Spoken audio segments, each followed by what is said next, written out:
Et bonjour à tous et à tous. Aujourd'hui, on se retrouve pour une petite vidéo que je n'avais pas faite depuis longtemps. Je l'ai fait avec Broly versus Gohan ou des bails comme ça.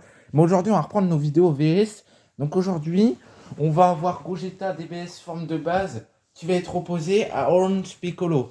Alors, parce que je pense pas mal de gens se demandent quelle est la puissance de Orange Piccolo. Quand je veux dire vraiment qu'il est de niveau SSJ Blue, voire même plus, n'allez pas me péter les couilles à me dire non, non, non, et allez regarder la vidéo de Xedius où il explique ses niveaux de puissance et le niveau de puissance de Piccolo. Mais il a certainement pas rattrapé le niveau Ultra Instinct ou Ultra Ego. Bref. Donc, du coup, qui est le plus fort entre Gogeta, forme de base DBS, et Piccolo Orange? Pourquoi je dis Gogeta, forme de base DBS? Parce que tout simplement, en SSJ Blue, Gogeta le démarre, et en Super Saiyan, c'est la même chose. Il a littéralement aucune chance contre Gogeta Super Saiyan, ni contre Gogeta SSJ Blue. Donc, laisse tomber. C'est pour ça que je ne parle pas de ça. Et je vais vraiment parler du coup, de qui est le plus puissant, on va voir quel est le niveau des deux, etc. Et est-ce qu'il peut gagner contre des adversaires comme Hit, Jiren, Topo, etc. Donc c'est parti. Juste avant de commencer, et ça va être à vous de répondre dans l'espace commentaire. Dites-moi dans les commentaires pour vous qui est le plus fort entre Gogeta DBZ Super Saiyan du film en gros avec Janemba et Fusion Reborn là du film Fusion Reborn et bah du coup Orange Piccolo parce que en vrai c'est compliqué. Moi je dirais vraiment Gogeta DBZ Super Saiyan. Mais est-ce qu'il a le niveau SSJ Blue Kaioken voire même plus? À ce moment-là il a beaucoup moins d'expérience. Donc c'est compliqué. Franchement c'est compliqué. Je pense que c'est Orange Piccolo qui gagne pour moi, hein. Parce qu'il a pas du tout le même niveau qu'il a dans DBS. Il a pas du tout le même niveau qu'on va le voir dans le film en fait. Gogeta DBZ Super Saiyan. Donc c'est parti pour la vidéo. Alors déjà pour commencer, Orange Piccolo, du coup est apparu pour la première fois dans Dragon Ball Super Heroes. Encore une fois, avant de venir me péter les couilles à me dire comme quoi il est pas niveau SSJ Blue et tout, allez voir la vidéo de Xedius s'il vous plaît. Et je l'ai déjà expliqué il me semble dans une vidéo. Et si je ne l'ai pas fait, je l'expliquerai dans une vidéo pourquoi il est niveau SSJ Blue, voire même plus. Donc du coup, Orange Piccolo s'est fait défoncer par Cellmax, mais un one-shot Gamma 2 qui était de niveau SSJ Blue. Oui. Donc voilà. Il a défoncé un niveau Super Saiyan Blue. Il a one-shot un niveau Super Saiyan Blue. Donc maintenant, s'il a one-shot un niveau SSJ Blue, c'est-à-dire qu'il est bien au-delà du SSJ Blue. Et qu'il est probablement au niveau SSJ Blue Kaioken, voire évolution. D'ailleurs, Piccolo, quand il a eu son power-up, c'était pas en tout début de bataille. Il a vraiment eu vers la fin de la bataille. C'est-à-dire qu'il était en plus de ça quand même, je pense, fatigué. Et il a quand même du one-shot à un niveau SSJ Blue. Donc c'est pour ça que je le mettrais niveau Kaioken, voire même Jubai x10 ou x20, voire même SSJ Blue Evolution. Donc voilà pour Piccolo, pour moi du coup il est niveau SSJ Blue Kaioken Evolution. Attention au niveau, ça veut dire que il n'est pas plus fort ou plus faible, ça veut dire qu'il pourrait faire match nul contre un niveau SSJ Blue Kaioken voire Evolution. Après c'est pas plus mal parce que vraiment quand tu vois vraiment les niveaux des adversaires qui arrêtent pas d'augmenter, c'est n'importe quoi, franchement c'est n'importe quoi. Donc maintenant, Gohan a le niveau même pas à fond. Il est, pour le moment, dans ce qu'on a vu dans le chapitre 109 DBS, alerte spoil, on a vu que même pas maîtrisé, genre il était égal à un Goku maîtrisé qui se battait pas à fond non plus. Donc Orange Piccolo doit bien minimum avoir le niveau SSJ Blue, voire même plus parce qu'il y a One Shot Gamma 2 qui est de niveau SSJ Blue. Donc, mais par contre, il s'est fait défoncer par Cellmax qui a quand même très puissant parce qu'il a défoncé Piccolo, Gamma 1, Gamma 2, etc. Alors que tout le monde connaissait son point faible. Donc à noter, quand même, en fait, si tu connais, parce que Xelius a fait une vidéo sur, en gros, si Goku et Vegeta. En gros, il a dit pendant sa vidéo que si Goku et Vegeta connaîtraient le point faible de Cellmax, il pourrait le défoncer facilement. Alors que non, pas du tout. Le mec, il avait quand même Orange Piccolo, Gohan Ultimate. Enfin, il a pas combattu. Enfin, un peu combattu quand même. Krillin, qui quand même dans DBS, bon, je pense qu'il a régressé, mais que dans DBS, a quand même dévié un Kamehameha d'un Goku SSJ Blue. Attention, je ne dis pas qu'il est niveau SSJ Blue, mais il pourrait démarrer des personnages comme Madara, par exemple, dans Naruto. D'ailleurs, ça a été dit dans une interview que Krillin était plus fort que Madara. par Akira Toriyama lui-même et par les créateurs de Naruto. Je sais plus comment il s'appelle, le créateur de Naruto. Dites-moi dans les commentaires, s'il vous plaît. Donc, du coup, voilà, il est niveau SSJ Blue Kaioken, voire évolution. Donc maintenant, Gohan est niveau ultra instinct maîtrisé, voire même un peu plus, parce que du coup, il se bat pas encore à fond, il a pas les pupilles. Du coup, je pense que Orange Piccolo a un peu moins son niveau. Enfin, quand même un gros écart entre le SSJ Blue Kaioken évolution et l'Ultra Instinct maîtrisé qui se bat actuellement. Mais voilà, donc c'est-à-dire que oui, Gohan pourrait carrément démarrer des Moro, du Jiren, du Broly, etc. Clairement. Donc voilà. Et d'ailleurs, pour tous les rejeux qui vont me dire non, ça a été prouvé. Donc s'il vous plaît, venez pas me saouler. Clairement, venez pas me saouler. Gohan, il a eu un power-up, c'est totalement logique. Voilà. Maintenant, on va passer à Gogeta DBS forme de base. Alors, c'était dit dans un databook qu'en forme de base, il était plus fort que Goku et Vegeta et SSJ Blue réunis. Après le tournoi de poids, donc ils sont 2 fois plus forts. C'est-à-dire qu'ils pourraient démarrer au minimum en SSJ Blue Kaioken, voire évolution, rien qu'en forme de base. Et il y en a, ils vont me dire ah, mais tu dis n'importe quoi, machin. Alors que non, c'est logique, c'est une fusion. Ça a été dit que la force n'était pas multipliée, mais démultipliée. C'est 3 fois plus en fait. Il n'a pas du tout le même niveau. Par exemple, tu compares Goku DBZ forme de base, à ce moment-là, fusionné, bah, il n'a pas du tout le même niveau. Et c'est logique, c'est démultiplié. Ça veut dire qu'il sera, admettons, 1 million de fois plus fort qu'un Goku en forme de base si lui-même il est en forme de base. Et c'est totalement logique. Donc, du coup, voilà, il est plus fort qu'un Goku et Vegeta SH Blue Rini, rien qu'en forme de base, c'est-à-dire dans un databook par Akira Toriyama lui-même, oui. Voilà, donc du coup, je parlerai pas de sa forme Super Saiyan, ni évolution, etc. D'ailleurs, on va répondre à un truc que je pense pas mal de gens se posent la question. Est-ce qu'il peut aller au stade SSJ God, SSJ 3, etc. Déjà, on a commencé par le SSJ 1. Il peut, on l'a vu dans le film Fusion Reborn.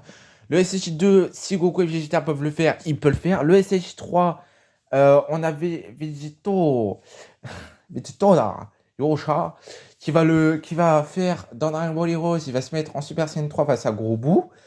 Donc du coup, logiquement, Gogeta peut le faire aussi. Le SSJ God, ça c'est je pense une question que pas mal de gens se posent. Techniquement, même s'il n'a pas fait le rituel, si Goku et Vegeta maîtrisent le SSJ God, dans toute logique, il peut se transformer en Super Saiyan God. Euh, et le SSJ Blue, bah, il l'a. Et le SSJ Blue Evolution, le Kaioken, c'est Vegito qui l'a, on l'a vu dans Dragon Ball Super Heroes. Mais lui, il possède le Blue Evolution, on l'a vu aussi dans Dragon Ball Super Heroes. Voilà. Voilà. Du coup, en forme de base, il est plus fort que Goku et Vegeta et SSJ Blue réunis. J'ai bien dit plus fort, pas du même niveau comparé à Piccolo.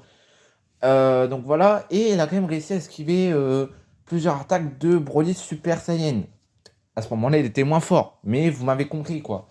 Alors que Goku et Vegeta se sont fait défoncer. Donc maintenant, qui est le plus fort entre les deux?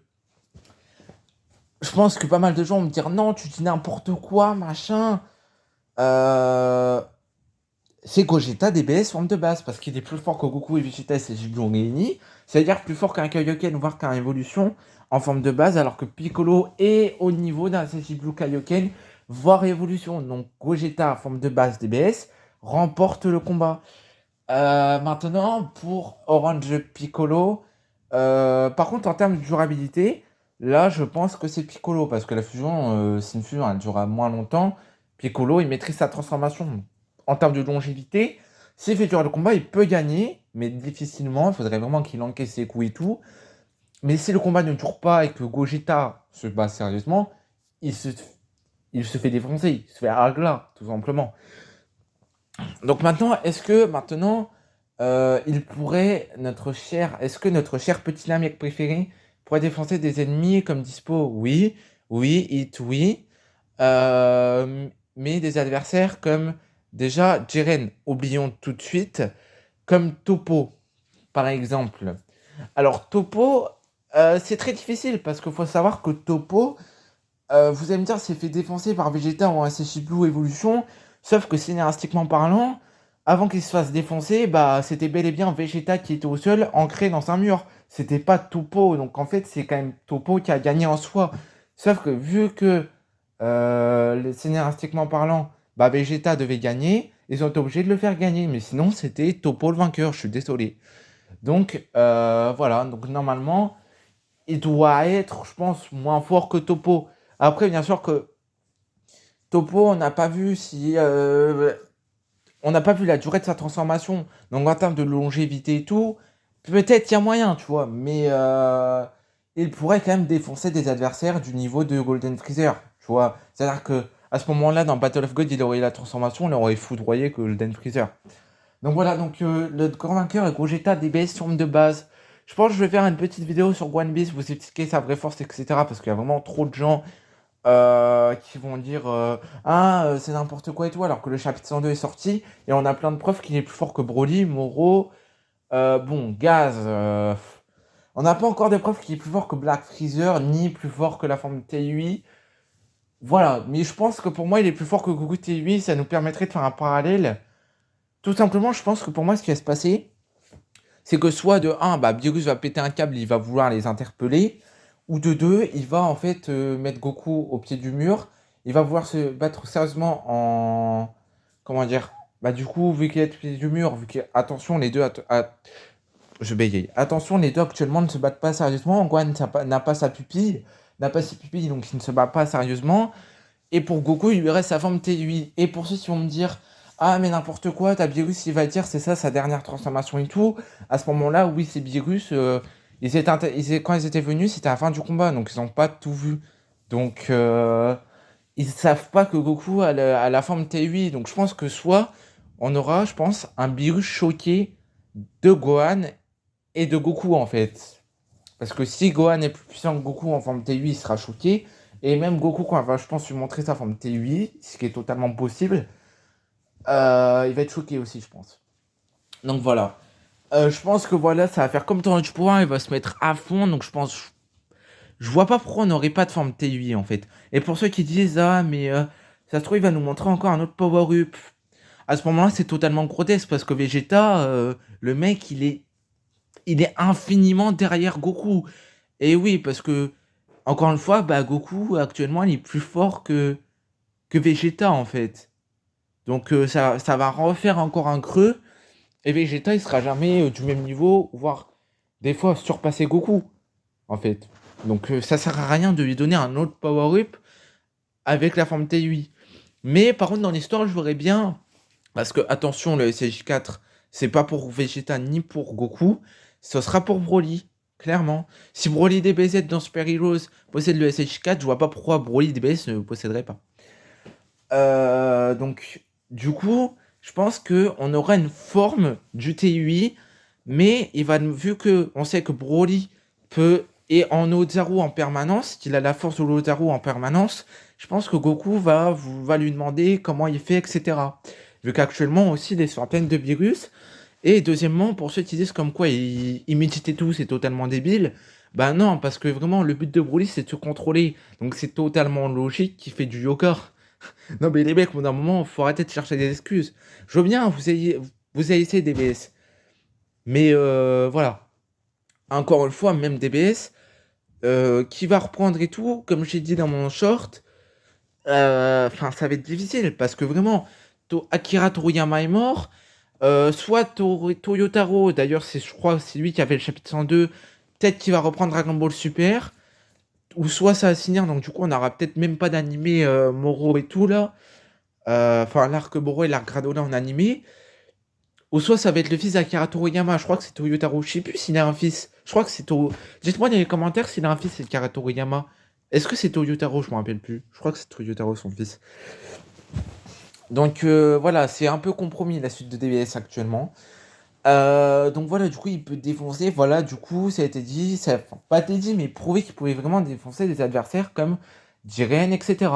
Donc, c'était vraiment le power up pour tourner du pouvoir. Il aurait encore plus enclenché Jiren, encore plus rapidement Goku en ultra instinct parce qu'il il maîtrisait pas du tout sa forme. Donc, voilà. Donc voilà, j'espère que la vidéo vous aura plu. Je vous dis à tout le monde. Bye bye. Et puis, encore une fois, je sais que c'est triste, etc. qu'Akira Toriyama est mort.